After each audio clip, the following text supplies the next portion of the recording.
અગાઉના લેક્ચરમાં આપણે વાત કરી હતી ઇન્સ્યુલેટરના ટાઇપ્સ એટલે કે કયા કયા પ્રકારના ઇન્સ્યુલેટર છે ટ્રાન્સમિશન લાઇનની અંદર યુઝ થાય છે. ત્યારબાદ આપણે જોયું હતું કે ટ્રાન્સમિશન સિસ્ટમ અથવા તો સબસ્ટેશનની અંદર જે સર્કિટ બ્રેકર, આઇસોલેટર અને અર્થ સ્વિચ છે એ ઓપરેટ કઈ રીતે થશે. હવે આપણે લાસ્ટ ટોપિક જોવાનો છે કે ટ્રાન્સમિશન સિસ્ટમ અથવા તો ટ્રાન્સમિશન લાઇનની અંદર કયા કયા પ્રકારની ઇફેક્ટ જોવા મળે છે અને એના લીધે કયા કયા પ્રકારના લોસીસ થાય છે.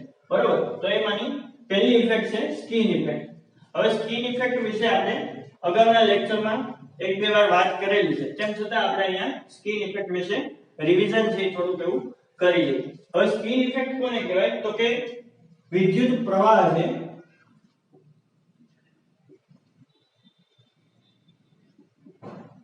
એ કંડક્ટરના સેન્ટર ભાગમાંથી નહીં પરંતુ એની સરફેસ માંથી પસાર થાય.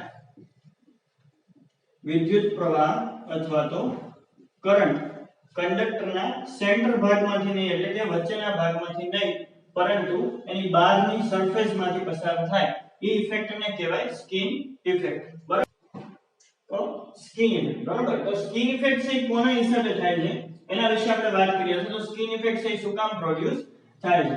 તો આપણે જોયું કે જ્યારે કંડક્ટરની અંદરથી વિદ્યુત પ્રવાહ પસાર થાય, I એમ્પિયર નો વિદ્યુત પ્રવાહ પસાર થાય તો રાઈટ હેન્ડ કર્લ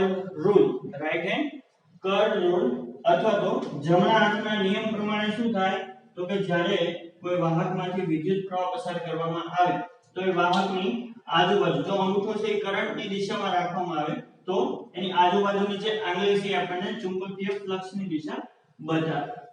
ખ્યાલ આવે છે? જ્યારે કોઈ વાહકમાંથી વિદ્યુત પ્રવાહનું વહન થાય તો એની આજુબાજુ ચુંબકીય ક્ષેત્ર છે ઉત્પન્ન થશે અથવા તો ફ્લક્સ ઉત્પન્ન થશે. હવે ફ્લક્સની કિંમત છે કોના ઉપર આધાર રાખશે તો કે વિદ્યુત પ્રવાહની કિંમત ઉપર. બરાબર, જો કરંટની કિંમત વધારે હશે તો ફ્લક્સની કિંમત પણ કેવી હશે? વધારે હશે. અને જો વિદ્યુત પ્રવાહની કિંમત એટલે કે કરંટની કિંમત ઓછી હશે તો ફ્લક્સની કિંમત પણ કેવી થશે? ઓછી થશે. આ સુધી ખ્યાલ આવે છે?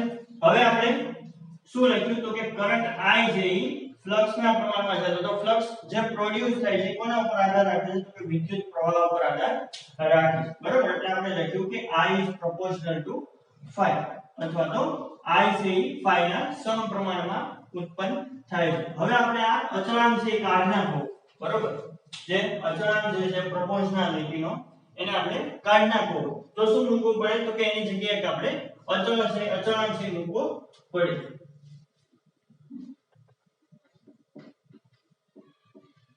બરોબર, તો મેં અહીંયાથી આ જે અચળાંક છે અથવા તો પ્રોપોર્શનાલિટી નો કોન્સ્ટન્ટ છે મેં કાઢી નાખ્યો અને શું મૂકી દીધું?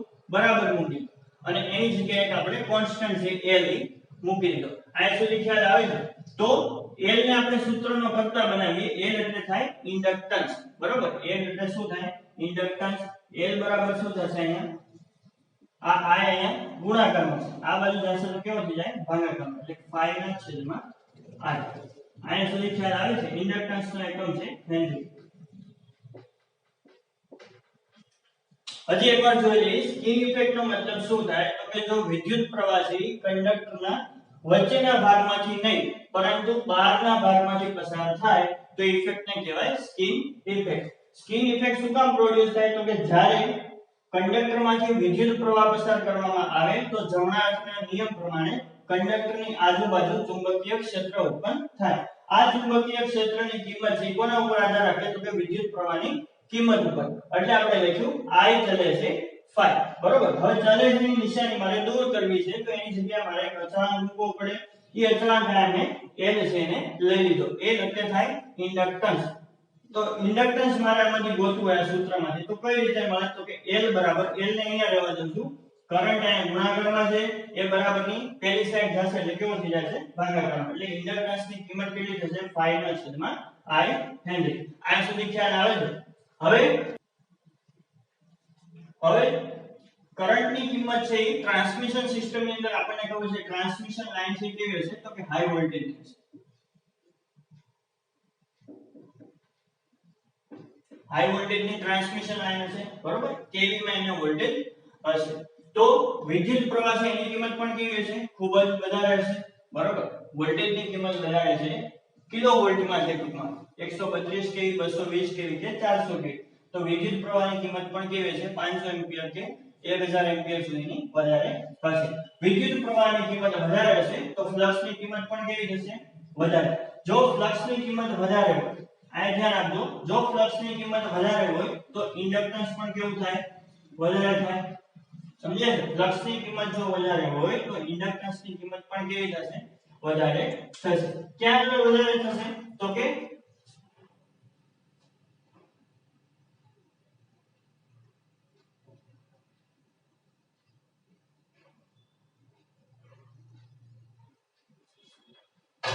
આ કંડક્ટર છે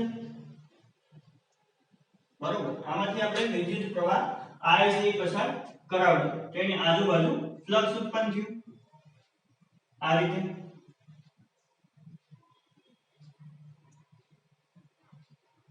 ફ્લક્સ ઉત્પન્ન થયું ફ્લક્સની ઘણી બધી આ રીતે લાઈન હશે સમજાય હવે ફ્લક્સની કિંમત વધારે ક્યાં હશે તો કે વિદ્યુત પ્રવાહ જો આપણે પહેલા સેન્ટરમાંથી પસાર કરાવડાવી વચ્ચેથી પસાર કરાવડાવી તો કંડક્ટરની અંદરની બાજુ જે છે આ કંડક્ટરની અંદરની બાજુએ છે એમાં ફ્લક્સની કિંમત કેવી હશે વધારે હશે સમજાય જેમ વિદ્યુત પ્રવાહ જો વચ્ચેના સેન્ટર ભાગમાંથી આપણે પસાર કરાવડાવી તો એની આજુબાજુ એટલે કે વચ્ચેના ભાગમાં ફ્લક્સની કિંમત કેવી હશે વધારે હશે હવે જેમ જેમ આપણે કંડક્ટરના સેન્ટર ભાગથી વચ્ચેના ભાગથી દૂર જતા જઈએ એમ ફ્લક્સની કિંમત કેવી થતી જાય ઓછી થતી જાય બરોબર અહીંયા આગળ ફ્લક્સ કેવું થઈ ગયું ફેલાઈ ગયું કારણ કે એની પાસે એરિયા વધારે છે એરિયા વધારે છે એટલે ફ્લક્સ કેવું થઈ જાય ફેલાઈ જશે એટલે ચુંબકીય બળ રેખા છે અથવા તો ફ્લક્સ છે એની કિંમત કેવી થઈ જશે ઓછી થઈ જશે તો આપણે કંડક્ટરના સેન્ટર ભાગમાં ફ્લક્સની કિંમત વધારે છે ફ્લક્સની કિંમત વધારે છે એટલે ઇન્ડક્ટન્સ કેવું છે વધારે ક્યાં આગળ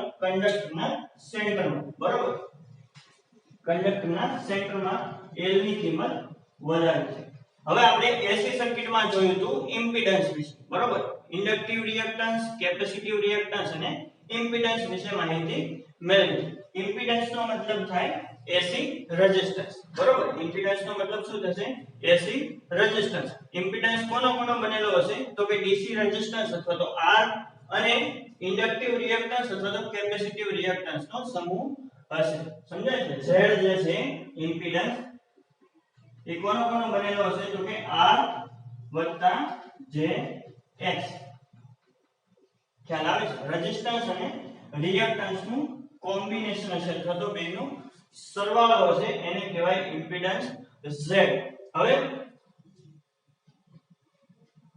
રિએક્ટન્સ નો મતલબ શું થાય તો કે રિએક્ટન્સ નો મતલબ એટલે એક પ્રકારનો એસી રેઝિસ્ટન્સ એટલે કે ઇન્ડક્ટર હશે અથવા તો કેપેસિટન્સ હશે પ્યોર હશે નહીં એની અંદર શું હશે તો કે થોડુંક એવું ઇન્ડક્ટિવ રિએક્ટન્સ એટલે એક પ્રકારનો રેઝિસ્ટન્સ હશે એને આપણે નામ આપ્યું હતું ઇન્ડક્ટિવ રિએક્ટન્સ એને XL થી દર્શાવતા હતા આપણે બરોબર ઇન્ડક્ટિવ રિએક્ટન્સ ને શેનાથી દર્શાવતા હતા તો કે XL ની કિંમત કેટલી થતી હતી 2 પાઈ f L આ સુધી ખ્યાલ આવે છે XL એટલે કે ઇન્ડક્ટિવ રિએક્ટન્સ ની કિંમત કેટલી હતી 2 પાઈ f L એટલે કે ટ્રાન્સમિશન લાઇન ની અંદર જે કંડક્ટર છે એ કંડક્ટર છે પ્યોર ઇન્ડક્ટર પ્રકારનો વર્તશે નહીં એની અંદર થોડી એવી અશુદ્ધિ છે એના કારણે એક પ્રકારનો એસી રેઝિસ્ટન્સ ઉત્પન્ન થાય એ રેઝિસ્ટન્સ ને કહેવાય ઇન્ડક્ટિવ રિએક્ટન્સ નું સૂત્ર શું છે તો કે 2 પાઈ f L હવે આપણે જોયું કે કંડક્ટરની નજીકની બાજુ એટલે કે સેન્ટર ભાગની નજીકમાં ફ્લક્સની કિંમત કેવી છે વધારે બરોબર કંડક્ટરના અહીંયા સેન્ટર છે તો સેન્ટરમાં ફ્લક્સની કિંમત કેવી છે ખૂબ જ વધારે ફ્લક્સની કિંમત વધારે છે તો ઇન્ડક્ટન્સની કિંમત પણ કેવી થાય વધારે હવે જો આપણે આ સૂત્રમાં ઇન્ડક્ટન્સની કિંમત વધારે મૂકી દઈએ બરોબર આ સૂત્રમાં આપણે ઇન્ડક્ટન્સની કિંમત મૂકી દઈએ વધારે કારણ કે સેન્ટર ભાગમાં કેવું છે ઇન્ડક્ટન્સ વધારે છે તો ઇન્ડક્ટિવ રિએક્ટન્સ પણ કેવો આવશે વધારે આવશે ખ્યાલ આવે છે સપોઝ અહીંયા આગળ ફ્લક્સની કિંમત કેટલી છે 10 વેબર બરોબર ફ્લક્સની કિંમત કેટલી છે 10 વેબર છે સેન્ટર ભાગમાં તો ઇન્ડક્ટન્સની કિંમત કેટલી થશે ફ્લક્સની કિંમત 10 વેબર છે ઇન્ડક્ટન્સ અને ફ્લક્સ બે કેવા છે એકબીજાના સમપ્રમાણમાં તો ઇન્ડક્ટન્સની કિંમત કેટલી થાય 10 હેનરી બરોબર 10 હેનરી એ 10 હેનરી ને હું અહીંયા મૂકી દઉં તો ઇન્ડક્ટિવ રિએક્ટન્સ ની કિંમત પણ કેવી થાય 10 અથવા તો 10 કરતા વધારે. કેમ તો કે ફ્રીક્વન્સી 50 હર્ટ્ઝ અને 2π અચળ છે, એને પણ ગુણો પડે એટલે કે 10 કરતા વધારે ઇન્ડક્ટિવ રિએક્ટન્સ થશે. ખ્યાલ આવે છે? હવે કંડક્ટર થી આપણે દૂર જતા જઈએ, બરોબર? કંડક્ટર થી આપણે દૂર જતા જઈએ એમ ફ્લક્સ ની કિંમત કેવી થતી જાય છે? ઓછી. કંડક્ટર થી દૂર જાય છે એમ ફ્લક્સ ની કિંમત કેવી થાય છે? ઓછી. ફ્લક્સ ની કિંમત ઓછી તો ઇન્ડક્ટન્સ ની કિંમત પણ કેવી?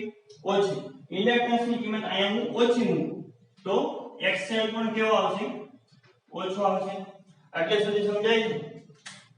સેન્ટર ભાગમાં ફ્લક્સ ની કિંમત વધારે હતી. ફ્લક્સ ની કિંમત વધારે હતી એટલે ઇન્ડક્ટન્સ વધારે હતું.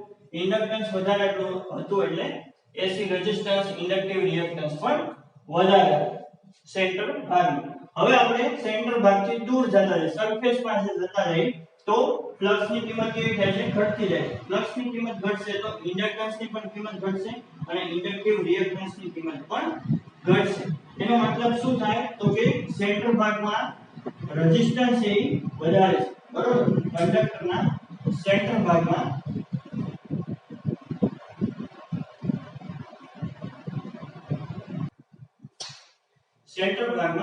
રેઝિસ્ટન્સ ની અથવા તો રિએક્ટન્સ ની કિંમત કેવી છે?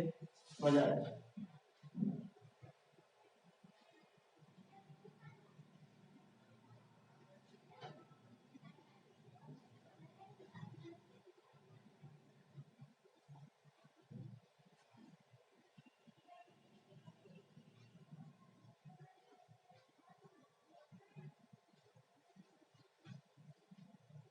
બરોબર. આ સેન્ટર ભાગમાં ફ્લક્સ ની કિંમત વધારે હતી એટલે રિએક્ટન્સ આપણે કેવું જોઈએ? વધારે. પછી સેન્ટર ભાગથી જેમ દૂર જતા જાય તો રિએક્ટન્સ ની કિંમત આની કરતા કેવી થઈ? ઓછી. ત્યાંથી વધારે દૂર જાય તો સાવ ઓછી થઈ ગઈ. હવે રિએક્ટન્સ શું છે તો કે એક પ્રકારનો રેઝિસ્ટન્સ છે, બરોબર? રિએક્ટન્સ નો મતલબ શું થાય તો કે એક પ્રકારનો પ્રતિરોધ છે.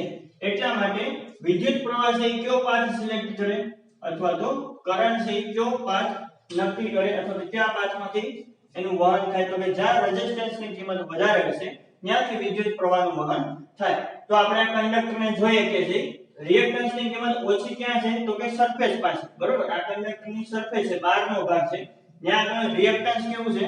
ઓછું છે એટલે કે રેઝિસ્ટન્સ ઓછો છે. એટલા માટે મેક્સિમમ મહત્તમ વિદ્યુત પ્રવાહનું વહન એ કંડક્ટરના સરફેસ એરિયામાંથી પસાર થશે. ખ્યાલ આવે છે? આ થિયરી હતી સ્કિન ઇફેક્ટની કે શું કામ કરંટ છે વિદ્યુત પ્રવાહ જે કંડક્ટરની સરફેસ પાસેથી પસાર થાય છે. આપણે એટલું જ યાદ રાખવાનું છે કે સ્કિન ઇફેક્ટ કોને કહેવાય તો કે વિદ્યુત પ્રવાહનું વહન કંડક્ટરના વચ્ચેના ભાગમાંથી નહીં પરંતુ એના બહારના ભાગમાંથી અથવા તો સરફેસ પાસેથી પસાર થાય એ ઇફેક્ટને કહેવાય સ્કિન ઇફેક્ટ. ખ્યાલ આવે છે? તો આ હતી સ્કિન ઇફેક્ટ. હવે વાત કરીએ આપણે ફેરાડે ઇફેક્ટની.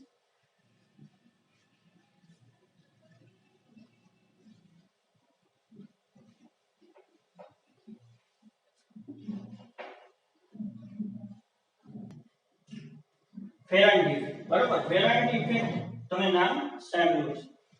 હવે ફેરાડે ઇફેક્ટ કોને કહેવાય તો કે આપણી ટ્રાન્સમિશન લાઈન છે એ લોંગ ટ્રાન્સમિશન લાઈન, બરોબર? આપણે ટ્રાન્સમિશન લાઈનનું ક્લાસિફિકેશન જોયું હતું. Short transmission line, medium transmission line અને લોંગ ટ્રાન્સમિશન લાઈન. તો કે ટ્રાન્સમિશન લાઈન છે હંમેશા કેવી હોય? કિલોમીટરમાં હોય, બરોબર? ડિસ્ટન્સ કેવું હશે? સૌથી કિલોમીટરમાં, એટલે કે વધારે ડિસ્ટન્સની ટ્રાન્સમિશન લાઈન હોય. ખ્યાલ આવે છે? તો જ્યારે લોંગ ટ્રાન્સમિશન લાઈનમાં સમજો, જ્યારે લોંગ ટ્રાન્સમિશન લાઈનમાં નો લોડ વખતે અથવા તો લાઇટ લોડ વખતે રિસીવિંગ એન્ડના વોલ્ટેજ સેન્ડિંગ એન્ડ કરતા વધી જાય. ખ્યાલ આવે છે? લોંગ ટ્રાન્સમિશન લાઈનમાં જ્યારે નો લોડ અથવા તો લાઇટ લોડ સ્થિતિમાં રિસીવિંગ એન્ડના વોલ્ટેજ સેન્ડિંગ એન્ડ કરતા વધી જાય એ ઇફેક્ટને કહેવાય ફેરાડે ઇફેક્ટ. ખ્યાલ આવે છે? સામાન્ય કન્ડિશનમાં કેવું હોય તો કે સેન્ડિંગ એન્ડના વોલ્ટેજ કરતા Vs એ સેન્ડિંગ એન્ડના વોલ્ટેજ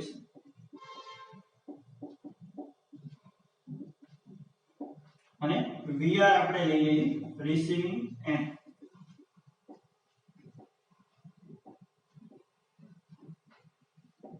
બરાબર? સેન્ડિંગ એન્ડ નો મતલબ શું થાય તો કે જ્યાંથી પાવર ને આપણે સેન્ડ કરીએ છીએ અને રિસીવિંગ એન્ડ નો મતલબ શું થાય તો કે જ્યાંથી પાવર ને આપણે યુઝ કરીએ બરોબર અહીંયા આગળ આપણે લોડ કનેક્ટ કરેલો છે એ લોડ શું કરશે તો કે પાવર ને યુટિલાઇઝ કરશે યુઝ કરશે તેનો વપરાશ કરશે ખ્યાલ આવે છે તો Vs એટલે સેન્ડિંગ એન્ડ વોલ્ટેજ અને Vr એટલે રિસીવિંગ એન્ડ વોલ્ટેજ સામાન્ય સ્થિતિમાં કેવું થાય તો કે રિસીવિંગ એન્ડ ના વોલ્ટેજ છે સેન્ડિંગ એન્ડ કરતા કેવા છે ઓછા છે કેમ ઓછા છે તો કે ટ્રાન્સમિશન લાઈન છે એની અંદર રેઝિસ્ટન્સ ઇન્ડક્ટન્સ અને કેપેસિટન્સ હશે બરોબર આપણે ટ્રાન્સમિશન લાઈનના કમ્પોનન્ટ વિશે વાત કરી હતી ચાર કમ્પોનન્ટ હોય રેઝિસ્ટન્સ ઇન્ડક્ટન્સ કેપેસિટન્સ અને કન્ડક્ટન્સ એમાં કન્ડક્ટન્સ ને આપણે ગણતા નથી પરંતુ નોર્મલી ટ્રાન્સમિશન લાઈન છે રેઝિસ્ટન્સ ઇન્ડક્ટન્સ અને કેપેસિટન્સ ની બનેલી હોય તો રિસીવિંગ એન્ડ વોલ્ટેજ છે શું કામ ઓછા છે તો કે રેઝિસ્ટન્સ ઇન્ડક્ટન્સ અને કેપેસિટન્સ છે તો એના કારણે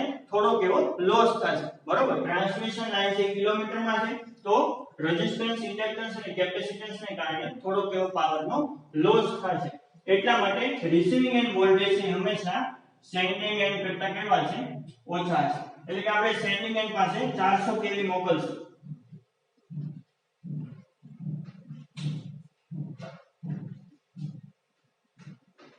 અહીંયા સેન્ડિંગ એન્ડ પાસે આપણે 400 કેવી મોકલશું તો 400 એ 400 કેવી છે રિસીવિંગ એન્ડ પાસે મળશે નહીં પરંતુ 400 કેવી કરતા કેવા મળશે ઓછા વોલ્ટેજ મળશે આ સામાન્ય સ્થિતિ છે બરોબર હવે ફેરન્ટ ઇફેક્ટ કોને કહેવાય તો કે જ્યારે લોંગ ટ્રાન્સમિશન લાઈનમાં એટલે કે ટ્રાન્સમિશન લાઈનની લંબાઈ છે ખૂબ જ વધારે હોય કેટલી વધારે હોય તો કે 250 કિલોમીટર કરતા વધારે બરોબર લોંગ ટ્રાન્સમિશન લાઈન છે એટલા માટે 250 કિલોમીટર અથવા એના કરતા વધારે લંબાઈની ટ્રાન્સમિશન લાઈન હોય તો એને આપણે લોંગ ટ્રાન્સમિશન લાઈન કીધું તો જ્યારે ટ્રાન્સમિશન લાઈનની લંબાઈ વધારે હોય અને ટ્રાન્સમિશન લાઈન ઉપર કોઈ પણ પ્રકારનો લોડ છે કનેક્ટ કરેલો ન હોય અથવા તો લોડ જે કનેક્ટ કરેલો છે એની કિંમત કેવી હોય ઓછી હોય એને લાઇટ લોડ કહેવાય અને જો નો લોડ કનેક્ટ કરેલો ન હોય તો એને નો લોડની સ્થિતિ કહેવાય તો જ્યારે લાંબી ટ્રાન્સમિશન લાઈનમાં નો લોડ અથવા તો લાઇટ લોડ સ્થિતિ વખતે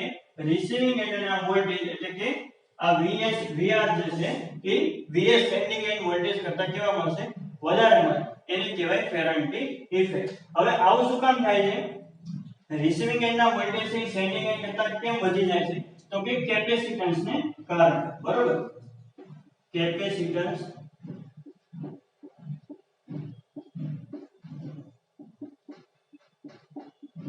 કેપેસિટન્સ ને કારણે રિસીવિંગ એન્ડના વોલ્ટેજ છે સેન્ડિંગ એન્ડ કરતા કેવા થઈ જાય છે વધી જાય છે હવે કેપેસિટન્સમાં એવું શું હોય કે એ વધી જાય વોલ્ટેજ તો કે આપણને ખબર છે કેપેસિટન્સ શું કરશે ઇલેક્ટ્રિક ચાર્જને સંગ્રહ કરશે બરોબર ઇલેક્ટ્રિક ચાર્જને શું કરશે સંગ્રહ કરશે હવે જ્યારે લોડ ઓછો હશે અથવા તો નો લોડ સ્થિતિ હશે ત્યારે કેપેસિટર શું કરશે ડિસ્ચાર્જ થશે એટલે કે એની અંદર જે ચાર્જ સ્ટોર થયેલો છે એ શું કરશે ડિસ્ચાર્જ કરશે એટલા માટે રિસીવિંગ એન્ડના વોલ્ટેજ છે સેન્ડિંગ એન્ડ કરતા કેવા થઈ જશે વધી જશે આ ઇફેક્ટ ને કહેવાય ફેરન્ટી ઇફેક્ટ હવે આપણને ક્વેશ્ચન એવો પૂછે કે ફેરન્ટી ઇફેક્ટ છે નીચેનામાંથી કઈ ટ્રાન્સમિશન સિસ્ટમની અંદર થતી નથી અથવા તો જોવા મળતી નથી સમજો ફેરન્ટી ઇફેક્ટ નીચેનામાંથી કઈ ટ્રાન્સમિશન લાઈનમાં થતી નથી અથવા તો ફેરન્ટી ઇફેક્ટ પ્રોડ્યુસ થતી નથી આપણને ચાર ઓપ્શન આપેલા હોય short transmission line medium transmission line long transmission line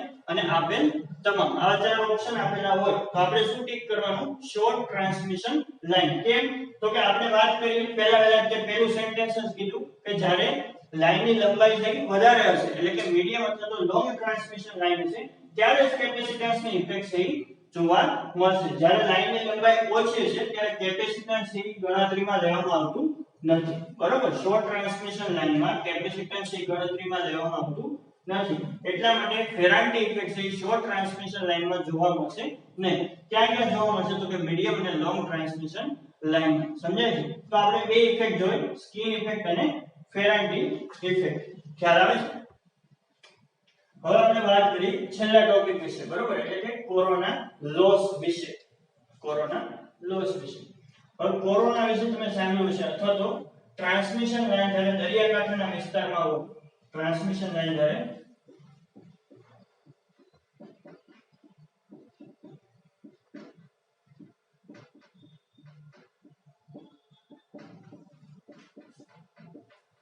દરિયાકાંઠાના વિસ્તારમાં હોય, ભેજવાળું વાતાવરણ હોય, વરસાદી વાતાવરણ હોય, ત્યારે તમે કોઈક વાર ટ્રાન્સમિશન લાઇનમાં કંડક્ટરની ફરતે બ્લુ ચળકાટ થતો હોય એવું જોયું છે, બરોબર? જ્યારે વરસાદી વાતાવરણ હોય, ભેજવાળું વાતાવરણ હોય, ત્યારે ટ્રાન્સમિશન લાઇનની અંદર જે કંડક્ટર યુઝ થાય એ કંડક્ટરની ફરતી બાજુએ બ્લુ ચળકાટ છે જોવા મળે અથવા તો જોયો હશે. એ જે બ્લુ ચળકાટ જોવા મળે એને કહેવાય કોરોના લોસ અથવા તો કોરોનાની ઇફેક્ટ. ખ્યાલ આવે છે? હવે કોરોના ઇફેક્ટ છે કઈ રીતે પ્રોડ્યુસ થાય તો શું કામ પ્રોડ્યુસ થાય? તો આપણને ખ્યાલ છે કે ટ્રાન્સમિશન લાઇન છે એ ઓવરહેડ છે. મેક્સિમમ ભારતની અંદર જે ટ્રાન્સમિશન લાઇન છે કેવી છે? ઓવરહેડ છે. એટલે કે વાતાવરણની જે હવા છે એના સંપર્કમાં આવે. સપોઝ ધારો કે આપણે આવી રીતે ટ્રાન્સમિશન લાઇન છે, A, B અને C કંડક્ટર છે. ત્રણેય કંડક્ટર વચ્ચે ઇન્સ્યુલેટર તરીકે કોણ હશે? હવા હશે, બરોબર? વાતાવરણની હવા જે ઇન્સ્યુલેટર તરીકે કામ કરશે. આ સુધી ખ્યાલ આવે છે? હવે કંડક્ટરને જ્યારે આપણે એની અંદરથી વિદ્યુત પ્રવાહ પસાર કરશું અથવા તો એને આપણે વોલ્ટેજ આપશું તો વોલ્ટેજની કંડક્ટરની આજુબાજુ શું થશે? ઇલેક્ટ્રિક ફીલ્ડ પ્રોડ્યુસ થાય, બરોબર? વોલ્ટેજ જ્યારે આપણે કંડક્ટરને પ્રોવાઈડ કરશું અથવા તો કંડક્ટરને જ્યારે વોલ્ટેજ સાથે કનેક્ટ કરશું ત્યારે એની આજુબાજુ ઇલેક્ટ્રિક ફીલ્ડ ઉત્પન્ન થાય. શું થાય?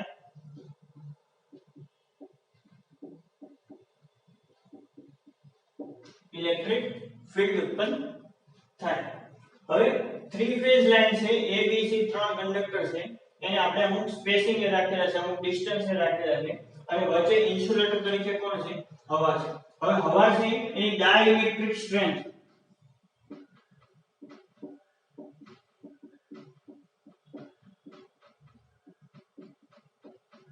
હવાની ડાઇલેક્ટ્રિક સ્ટ્રેન્થ કેટલી છે? તો કે 33 kV પર સેન્ટીમીટર. ડાઇલેક્ટ્રિક સ્ટ્રેન્થ નો મતલબ શું થાય? તો કે હવાની વચ્ચે જ્યારે આપણે 33 kV કરતા વધારે વોલ્ટેજ આપશું ત્યારે હવા છે એ શું કરશે? કંડક્ટર તરીકે કામ કરશે અને એની અંદરથી વિદ્યુત પ્રવાહનું વહન થાય. ધારો કે આવી રીતે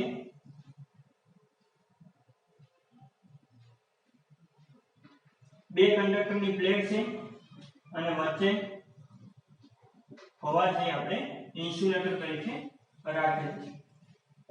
અહીંયા આપણે વોલ્ટેજ છે કનેક્ટ કરેલ છે, બરાબર?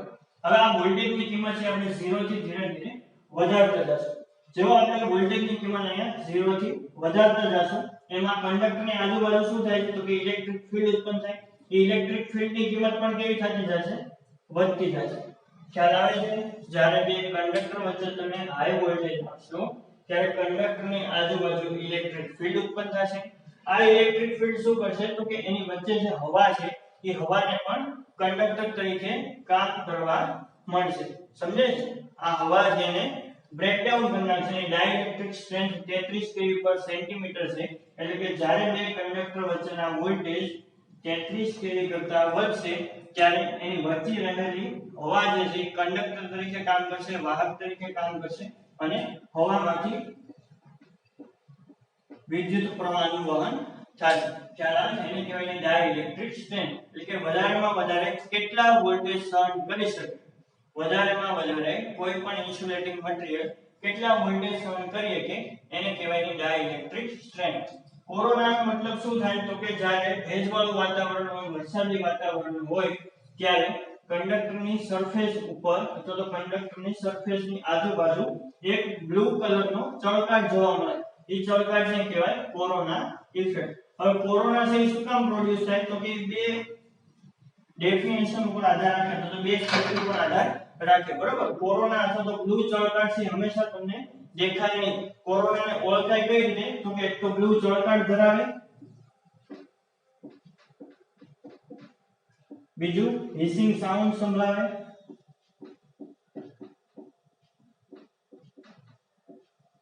હિસિંગ સાઉન્ડ એટલે કુકરની જે સીટી વગડે એના જેવો ધીરો ધીરો અવાજ આવતો હોય, બરાબર? એને કહેવાય હિસિંગ સાઉન્ડ. અને ત્રીજું ઓઝોન ગેસનું ઉત્પન્ન થાય. ઓઝોન ગેસ છે ઉત્પન્ન થશે. એટલે કે જ્યારે કોરોના પ્રોડ્યુસ થાય એને કઈ રીતે ઓળખવો? તો કે ત્રણ રીતે આપણે ઓળખી શકીએ. બ્લુ ચળકાટ એની આજુબાજુ થતો હોય, કંડક્ટરની આજુબાજુ, અથવા તો હિસિંગ સાઉન્ડ સંભળાતું હોય, અથવા તો ઓઝોન ગેસ પ્રોડ્યુસ થતો હોય, પણ આપણે હિસિંગ સાઉન્ડ વાળું જે છે એને આપણે ઓળખી શકીએ, કારણ કે ચળકટ છે ધારો કે અત્યારે દિવસે કોરોના લોસ થતો હોય તો આપણે ચળકટને નરી આંખે જોઈ શકીએ નહીં, અને ઓઝોન ગેસ છે એને પણ આપણે જોઈ શકીએ નહીં, તો હિસિંગ સાઉન્ડ ની મદદથી આપણે કોરોના છે એને ઓળખી શકીએ. ખ્યાલ આવે છે? હવે આપણે બે ડેફિનેશન ઉપર વાત કરવાની છે કે ક્રિટિકલ ડિસરપ્ટિવ વોલ્ટેજ કોને કહેવાય અને વિઝ્યુઅલ ક્રિટિકલ વોલ્ટેજ કોને કહેવાય. એટલે કે આપણને બ્લુ ચળકટ ક્યારે બદલાશે અને હિસિંગ સાઉન્ડ ક્યારે સંભળાશે એના વિશે આપણે વાત કરવી છે. તો ક્રિટિકલ ડિસરપ્ટિવ વોલ્ટેજ કોને કહેવાય? તો કે ઓછામાં ઓછા જે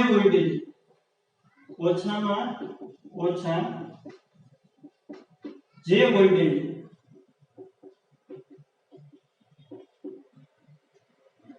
હવા વાહક તરીકે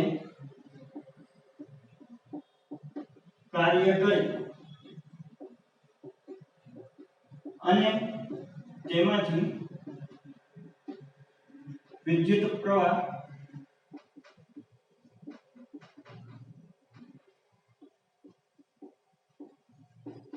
પસાર થાય તેને કહેવાય ક્રિટિકલ ડિસરપ્ટિવ વોલ્ટેજ. સમજાય ને? ઓછામાં ઓછા જે વોલ્ટેજ છે હવા છે એટલે કે કંડક્ટરની આજુબાજુ જે એર છે એ વાહક તરીકે કામ કરે અને તેમાંથી વિદ્યુત પ્રવાહનું વહન થાય. હવે જ્યારે આવું થશે ત્યારે એને કહેવાય ક્રિટિકલ ડિસરપ્ટિવ વોલ્ટેજ. બરોબર?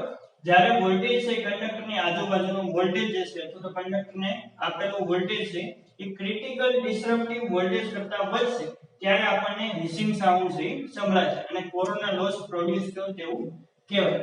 બીજું આવે વિઝ્યુઅલ ક્રિટિકલ વોલ્ટેજ. તો કે વિઝ્યુઅલ નો મતલબ શું થાય? દેખાતું. બરોબર? વિઝ્યુઅલ નો મતલબ છે આપણને જોઈ શકીએ તે. તો વિઝ્યુઅલ ક્રિટિકલ વોલ્ટેજ કોને કહેવાય? તો કે ઓછામાં ઓછા જે વોલ્ટેજ છે કંડક્ટરની સરફેસની આજુબાજુ ચળકાટ ઉત્પન્ન થાય. ખ્યાલ આવે છે? ઓછામાં ઓછા જે વોલ્ટેજ છે કંડક્ટરની સરફેસની આજુબાજુ ચળકાટ ઉત્પન્ન થાય તેને કહેવાય visual critical voltage. Visual critical voltage ઓછામાં ઓછા જે વોલ્ટેજ છે કંડક્ટરની સરફેસ ઉપર બ્લુ ચળકાટ આપણને દેખાવાનું ચાલુ થાય એ વોલ્ટેજને કહેવાય વિઝ્યુઅલ ક્રિટિકલ વોલ્ટેજ. ખ્યાલ આવે છે? તો જ્યારે કંડક્ટરની વચ્ચેના વોલ્ટેજ એ ક્રિટિકલ ડિસરપ્ટિવ વોલ્ટેજ કરતા વધશે ત્યારે હિસિંગ નોઇઝ સંભળાશે, એટલે કે કોરોના છે પ્રોડ્યુસ થવાનું ચાલુ કરશે. અને જ્યારે એ વોલ્ટેજ છે વિઝ્યુઅલ ક્રિટિકલ વોલ્ટેજ કરતા વધી જશે તો એના જેટલો થઈ જશે ત્યારે આપણને બ્લુ ચળકાટ છે દેખાશે. ખ્યાલ આવે છે? તેને કહેવાય કોરોના ઇફેક્ટ. હવે કોરોનાના હિસાબે શું થાય? તો કે પાવર લોસ થાય. બરોબર? કોરોનાના હિસાબે શું થાય? ટ્રાન્સમિશન લાઇનમાં પાવર લોસ થાય.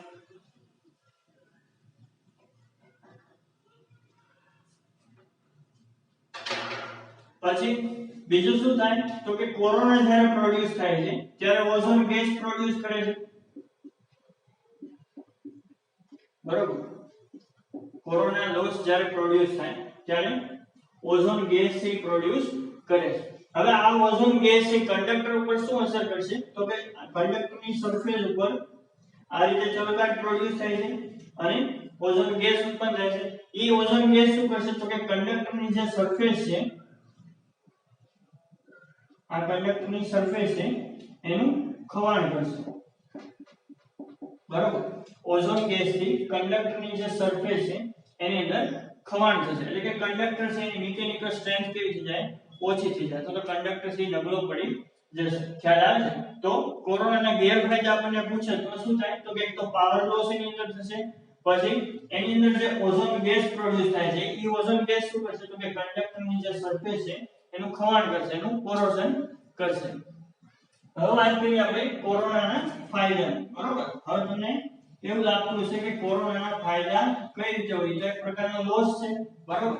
એના હિસાબે તો સિસ્ટમની અંદર પાવર લોસ થાય છે, પણ એના ફાયદા પણ છે.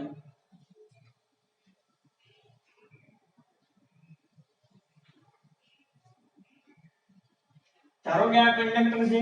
બરોબર? એની આજુબાજુ શું થાય છે? તો કે બ્લુ ચળકાટ ઉત્પન્ન થાય. એને આપણે કીધો કોરોના લોસ. આ સુધી ખ્યાલ આવે છે? હવે શું થાય છે? તો કે આપણે વાત કરી હતી કે ઇલેક્ટ્રિક ફીલ્ડ જ્યારે વિદ્યુત પ્રવાહ અથવા તો વોલ્ટેજ આપણે કંડક્ટરને આપશું ત્યારે એની આજુબાજુ ઇલેક્ટ્રિક ફિલ્ડ બનશે, બરોબર. અને વચ્ચે રહેલી જે હવા છે એટલે કે બે કંડક્ટર વચ્ચે આપણે ઓવરહેડ લાઈન હોય તો ઇન્સ્યુલેટર તરીકે કોણ હોય? હવા હોય. એટલે જ્યારે કોરોના લોસ પ્રોડ્યુસ થાય ત્યારે ચળકાટની હિસાબે શું થાય તો કે કંડક્ટરની બાજુની જે એર છે, જે હવા છે એનું શું થાય? આયોનાઇઝેશન થાય, બરોબર. આયોનાઇઝેશન એટલે કે એ કંડક્ટર તરીકે કામ કરવાનું છે.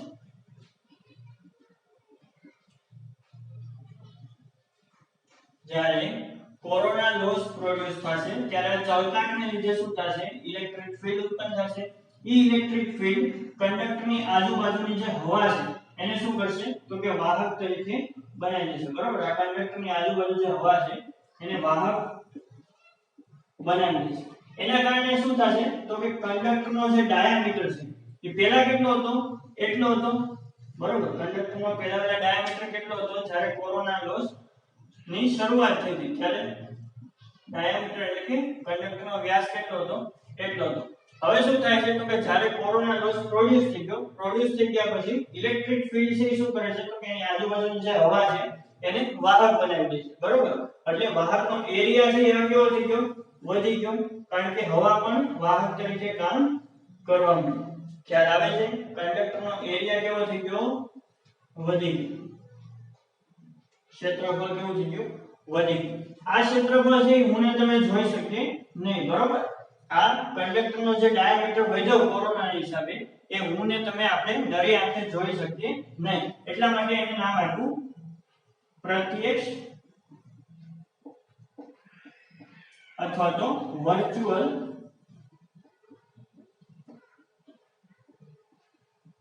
ડાયામીટર, બરાબર. પ્રત્યક્ષ અથવા તો વર્ચ્યુઅલ ડાયામીટર. વર્ચ્યુઅલ ડાયામીટર નો મતલબ શું થાય તો કે આપણને દેખાય નહીં, નરી આંખે થાય. નરી આંખે દેખાશે નહીં, પરંતુ પ્રત્યક્ષ રીતે એનો ડાયામીટર કેવો થઈ ગયો? વધી ગયો. હવે કંડક્ટરનો જો ડાયામીટર છે વધારવામાં આવે અથવા તો કંડક્ટરનો ડાયામીટર છે વધી જાય તો શું થાય તો કે આ જે ઇલેક્ટ્રિક ફિલ્ડ પહેલા બહાર જતી, બરોબર. આ ઇલેક્ટ્રિક ફિલ્ડ છે એ પહેલા બહાર જતી, એના કારણે જે વાહક એર છે, હવા છે, કંડક્ટર બની હતી.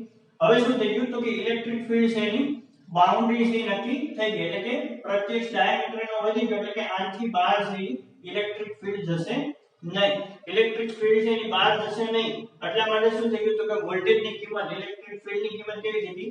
ઓછી. ફિલ્ડની કિંમત ઓછી થઈ ગઈ એટલે કોરોના લોસ કેવો થઈ જાય? ઓછો. એટલે કે જો કોરોના લોસને ઘટાડવો હોય તો મારે શું કરવું પડે? કંડક્ટરનો જે એરિયા છે, ડાયામીટર છે વધારે રાખવો પડે. એટલા માટે આપણે ટ્રાન્સમિશન લાઇનની અંદર સ્ટ્રેન્ડેડ કંડક્ટરનો યુઝ કરી છે, બરાબર. સ્ટ્રેન્ડેડ એટલે કે નાના આવા કંડક્ટર છે એને આ રીતે આપણે ટ્વિસ્ટ કરેલા છે વાળના હશે. એના કારણે શું થશે તો કે એનો ડાયામીટર છે વધી જશે. ડાયામીટર વધી જશે એટલે કોરોના લોસ કેવો થઈ જશે? ઓછો થઈ જશે. ખ્યાલ આવે છે? તો એડવાન્ટેજ શું છે, ફાયદા શું છે તો કે કોરોનાને લીધે કંડક્ટરનો પ્રત્યક્ષ અથવા તો વર્ચ્યુઅલ ડાયામીટર વધી જાય છે અને એના કારણે જે ચળકાટ ઉત્પન્ન થયો હતો, કોરોના લોસ ઉત્પન્ન થયો એ એમાં ઘટાડો કરશે. ખ્યાલ આવે છે? તો આ કોરોના લોસના ફાયદા છે. અને ગેરફાયદામાં તો કે એનાથી પાવર લોસ થાય છે અને ઓઝોન ગેસને હિસાબે કંડક્ટર છે એની સરફેસનું ખવાણ થાય છે. તો આ હતું કોરોના લોસ. કોરોના લોસમાંથી ઘણા બધા ક્વેશ્ચન છે એ નીકળી શકે, એટલે કે એના ફાયદા ગેરફાયદા છે.